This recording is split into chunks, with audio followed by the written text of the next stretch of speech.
यानी कि मकान मालिक के उपर मैं केस करूँगा। लेकिन साढ़े तुहानूं पता ना बड़े सारे जी जिहड़े ने यानी पाकिस्तानी या इंडियन या नेपाली बंगाली ये विच समूलीअत बंदियां दा नाम ही नहीं लिखांदे। क्या एक बंदा किराया दे रहा है सब कुछ अफोर्ड कर रहा है बिजली पानी हर चीज़ तो उहदे नाल ज़्यादती और जुल्म नहीं है? बिल्कुल संबोलीओ विच नाम लिखाउणा चाहिए। जिहड़ा बंदा इत्थे लीगल है उन्होंने तो संबोलीओ दे विच नाम लिखाउणा चाहिए ना। उन्होंने भी लोड़ है पेपरां लई। जिहड़ा एक गैर कानूनी तुहाडे कोल रह रहा चलो उहदा तां नहीं भी लिखिया जावे कोई गल नहीं हैगी, उहदे लई कोई एड्डी जरूरी नहीं। जिहड़ा पेपरां वाला बंदा उहदा लाजमी ही ना चाहे उहदे कोल स्टे वाला पेपर है चाहे जिहनूं फाइलम कहते हैं तो चाहे वो आदिया पारामुनिया संबोलीओ दे विच नाम लाजमी होना जरूरी है। लेकिन जिहड़े मालक मकान ने लिखांदे नहीं है यानी जिहड़े मकान लैंदे ने अपने पाकिस्तानी इंडियन सारियां कम्यूनिटियां दे लोग ने क्या उन्हां ते ओह बंदा केस कर सकदे ने जिहड़े ऑलरेडी किराया बिजली पानी हर चीज़ दे रहे ने समूलीओ च ना फिर भी नहीं पेपर होने के बावजूद? कोई केस नहीं, कोई केस नहीं एवं ये तो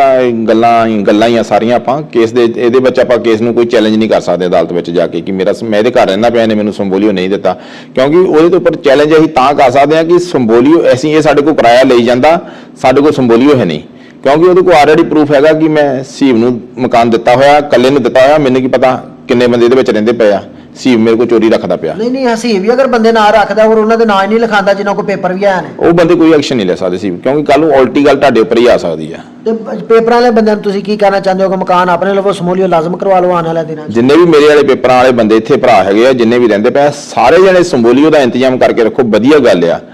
ਕਿਉਂਕਿ ਪੈਰੀਫੇਰੀਆ ਬੇਸ਼ੱਕ ਨਹੀਂ ਮੰਨਦਾ ਪਿਆ ਲੇਕਿਨ ਜੇ ਤੁਸੀਂ ਸ਼ੱਕ ਦੇ ਆਧਾਰੇ ਵਿੱਚ ਮੰਗਦੇ ਆ ਜਾਂਦੇ ਪਹਿਲਾਂ ਵੀ ਆਪਾਂ ਗੱਲ ਕੀਤੀ ਹੈ ਕਿ ਫਿਰ ਤੁਹਾਨੂੰ ਸੰਬੋਲੀਓ ਦੀ ਲੋੜ ਹੈ ਪੇਪਰਾਂ ਲਈ ਆਦੀਆਂ ਪਾਰਾਮੁਨੀਆਂ ਨੇ ਉਸੇ ਕਰਾਉਣ ਲਈ ਤੁਹਾਨੂੰ ਚਾਹੀਦਾ ਸੰਬੋਲੀਓ, ਕਿਉਂਕਿ ਹੁਣ ਤਾਂ ਪੈਰੀਫੇਰੀਆ ਐਪੀ ਮੈਂ ਕਰਾਉਣ ਵਾਲਿਆ ਤਾਂ ਵੀ ਸੰਬੋਲੀਓ ਮੰਗਦਾ ਪਿਆ ਬਹੁਤੇ ਇਦਾਂ ਦੇ ਸ਼ੱਕ ਦੇ ਆਧਾਰੇ ਵਿੱਚ ਆ ਗਏ ਵੀ ਤੁਸੀਂ ਕਿੱਥੇ ਆਏ ਤੇ ਉਹਨਾਂ ਕੋਲ ਸੰਬੋਲੀਓ ਮੰਗ ਲਿਆ।